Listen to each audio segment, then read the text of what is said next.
Hello. Hello. How much different has life been for you over the past 7 months or so? I mean, both, just in the cage and out. Flying first class is something I could definitely get used to. Aside from that, not really much has changed. Not too much anyways. Your kid doesn't care if you're the champion of the world, and that's a real humbling experience that I live on a daily basis. That's hilarious. How about fight week itself? I mean, you had been expecting this and wanting this and working towards this for a long time. Now that you're in the middle of it, I mean, we hear sometimes champs go, whoa, I didn't know it was going to be that much. I mean, how have you felt this week? The one thing that I have been gunning for my entire career is to be the champion of the world. Champion of the world. It seems like every time you hear me talking, I'm trying to get an opportunity to be the champion of the world. Now that I'm the champion of the world, there's no complaints. There's no complaining. There's no nothing. This media, it's not enough. I want more. I'm looking for the camera. Where are they at? I'll talk to whoever you want me to talk to. I'm the champion of the world. This is what I wanted. This is what I asked for, and I got it. And so now there's nothing left to do but the job itself, and that's let people know who I am. This is my opportunity to show people who I am and kind of let them get to know me, and I relish in that moment. You always said you would beat Amanda, right? I mean, very respectful. I mean, if you're champion of the world, you got to put the belt there, right? Yeah. Take a break to do that. Thanks, Lene. I mean, you always said that you would beat Amanda, right? I mean, and it was always respectful, but you said, I know I can beat her. So what was it that you knew about her or about you that you were so confident in that, like, I'll be the one to take her out? I think stylistically, when you look at styles, I think that that's a pretty good indicator. I also have the best team in the world that has eyes and heartbeats on the floor watching and guiding me. And without my team and without the adversity that me, myself, have had to face in my own career and in my personal life, I think those factors have given me the confidence to know that you can put King Kong in front of me and I'm going to go out there and I'm going to win. I wanted to ask you about the Ultimate Fighter experience because you got to spend, I mean, not a ton of time around each other, but a little bit. And you seem like the person that's always trying to glean something or learn something. So what did you take out of those interactions that you had on the Ultimate Fighter? Funny enough, I was watching her sitting in her van, watching my practices. They got caught. They got caught big time. And once we saw them watching our practices, they threw the car in reverse and they hightailed it out of there. And I'm like, I see what you guys are doing there. I don't need to do any of that, though. I don't need to do any of that. But the most important thing is I can learn a lot just by listening to the fights and how they corner and the way that they are instructing their fighters on how to move and what combinations to throw and stuff like that. So that was very telling. Interesting. Tactically for this fight, right? I mean, you got it done the first time around. Do you just kind of go in there and say, look, we know how to beat her. Let's execute that again. Or do you say, no, we've got to have an element of surprise. We have to change things up. Like, how much adjustment do you make considering you won the first time around? At the end of the day, Amanda and I are the two best women's fighters in the world. You're literally getting the two best fighters in the world that are going to collide on Saturday night. I can't tell you that I'm going to pull a rabbit out of the hat. I can just tell you that I'm going to stand there toe-to-toe with the best in the world, and I'm going to give my best, and we're going to see whose ovaries are bigger. And I am willing to bet that that is me. I love that. You win this fight. You close this chapter. You've beaten the GOAT twice. I mean, where do you go from there? I mean, are you looking at other people in division? Are you looking at other odds? What do you do at that point? I am just ready to snuff out this torch. The torch was passed. I snuffed it out. I'm ready to close this chapter, and I'm ready to move forward. With that being said, it's hard for me to predict what's in the future and what's going to happen. I just want to live presently in the moment, and presently I have a bigger, faster, stronger, new gym, better mental state Amanda that is going to be facing me on Saturday night, and I don't take that lightly. I take it very seriously. So ask me again on Saturday night. Julianna, over here. Amanda was in here earlier, and we asked her, what did you learn about Julianna while on The Ultimate Fighter? And her only thing was, I found out she was just weird. Like, she was always on her phone. She wasn't really interacting with me or anything. She didn't really say anything. So what did you make of that, and what did you learn from Amanda just outside of the fight game?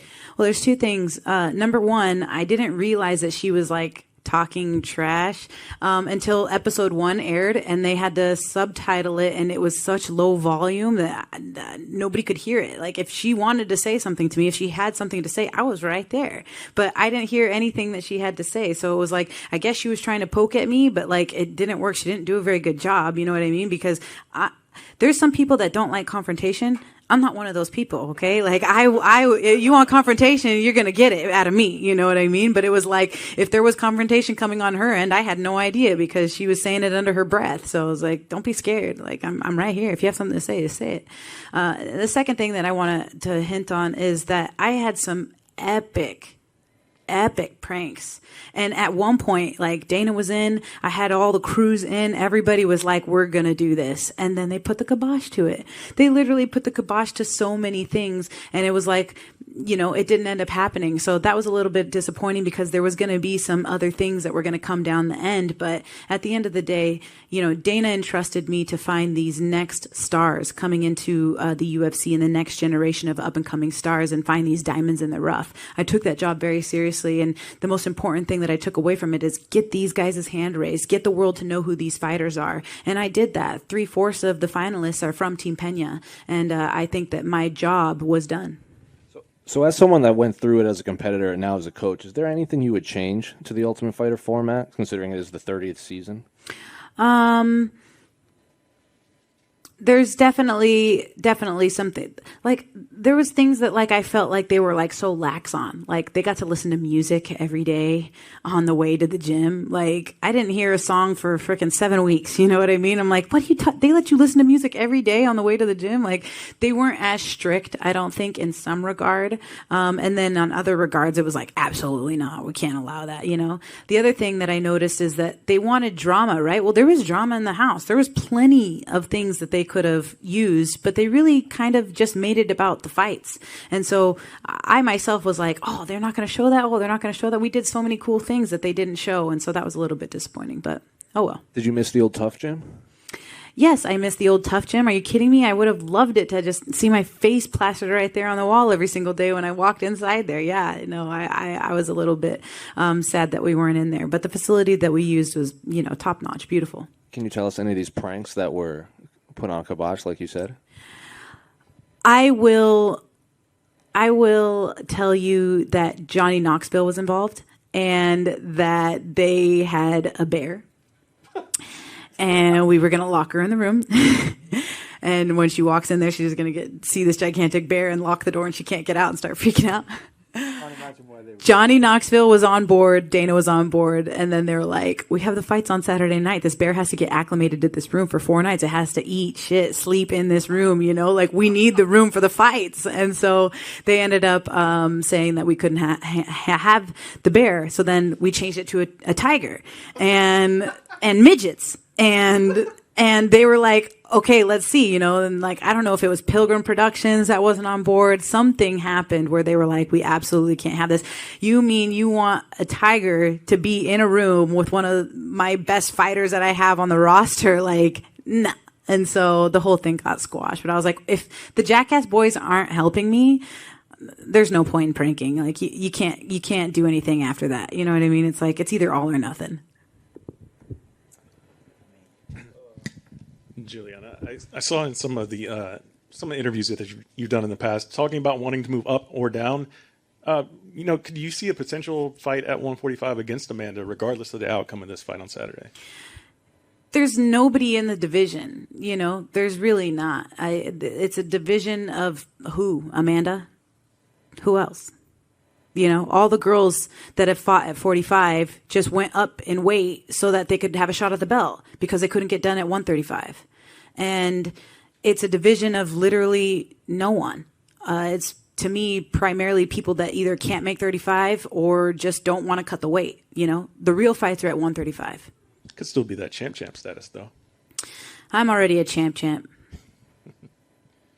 How important is it for your career and your legacy to have a rivalry like this, right? Because Amanda didn't really have a rivalry. You know, she's been dominant. You know, then you come along, you get the win. You got the rematch coming. Third fight could happen, depending on what happens, right? So how important is it for you to have like this sort of rivalry, high-level rivalry against one of the best to ever do it? That's a great point. And it's something that is very important for my legacy and for the sport in general. It takes two to tango. You need a dance partner. And without Amanda and without me, there would be, you know, no headlining of this UFC 277. We are the two best female fighters in the division in mixed martial arts. And if I didn't have Amanda and if Amanda didn't have me, then none of this would exist. So I absolutely respect her and honor that fact, because it takes two to tango.